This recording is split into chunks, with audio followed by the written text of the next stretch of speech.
Welcome to Dark Horizon Creations. I'm Mike. This time we're taking a look at the Titan Hero series, Doctor Strange and Scarlet Witch, from Doctor Strange and the Multiverse of Madness.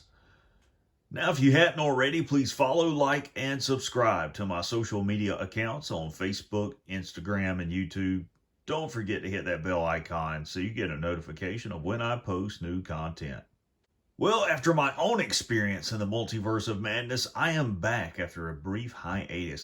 I have to be honest with all of you in saying that I was not certain if I was going to be back doing product reviews at all. That's right, I faced my own imminent threat from a parallel universe, but here we are. And I have to tell you guys, I'm excited about these figures. I saw them a couple of weeks ago online on Target's website, and I passed it up.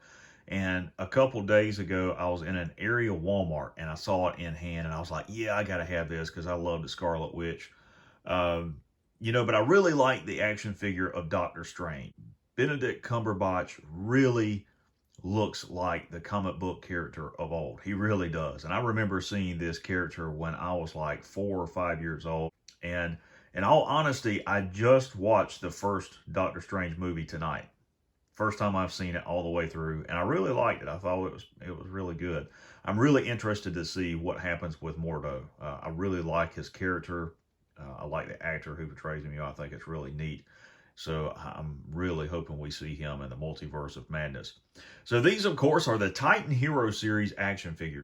These are the shampoo bottle figures, if you will, as many collectors refer to them. But I really like them because they make an interesting collectible, and they are really cool for customizing, to repaint them and add, cloaks and capes and weapons and things like that. Now, the best custom figures I ever worked on was the Mattel True Moves Mera figure from Aquaman. I spent 5 weeks and over 100 hours repainting that action figure. She has over 12 paint apps on her. You can go onto the Dark Horizon Creations Facebook page and take a look at the figure. I think there's also a brief video of it on this channel, but it was really cool repaint. I intend to do the same thing with these two.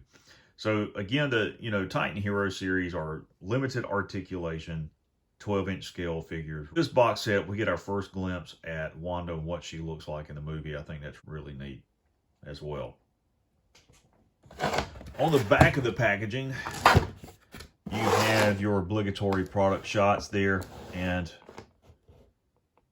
that's really all. But again, really good shot of Wanda. I like that. I think it's going to be cool.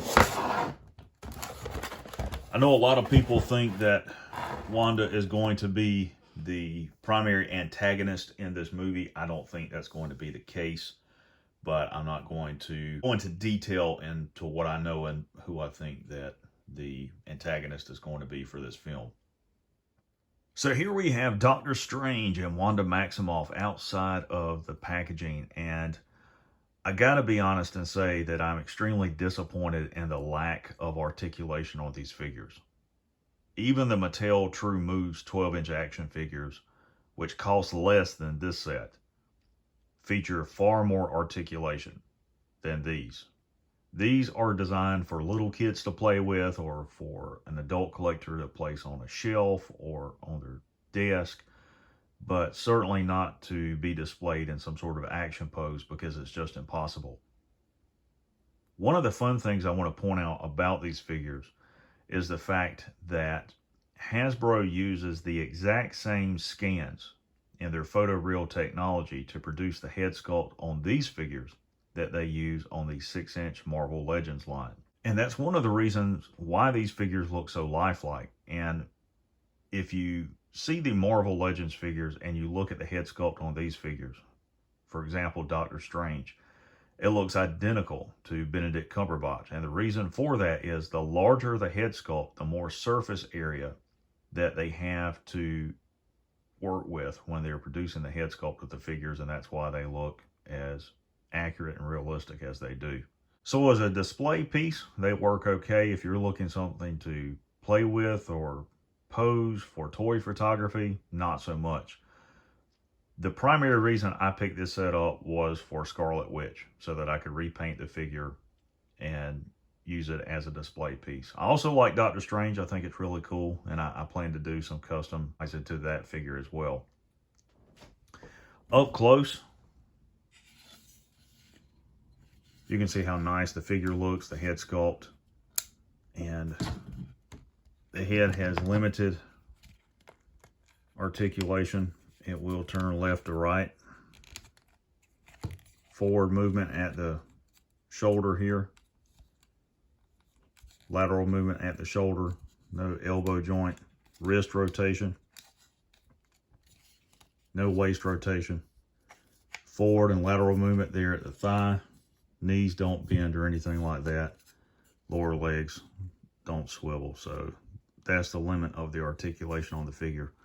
But it's really nice, really detailed, looks really good. You apply a wash to this and some minor details, and it'll really make this figure stand out. And let's take a look at Miss Maximoff, and you can see that looks identical to Elizabeth Olsen. Really cool. And her head will swivel left to right. I don't think it'll pivot. Forward and lateral movement there at the shoulder. No elbow rotation. No wrist swivel on this figure at all. Forward and lateral movement at the thigh. And that's it. But a really nice looking figure all the way around. I do like it. You know, if you want to pick this set up to customize or use as a display, in your collection, go out and grab it. You know, it's $22 here in the US at Walmart or Target. Other than that, I would pass on it. It's just not worth it. You know, if they market these individually in the 12-inch line and they have more articulation, I'd say, yeah, buy them.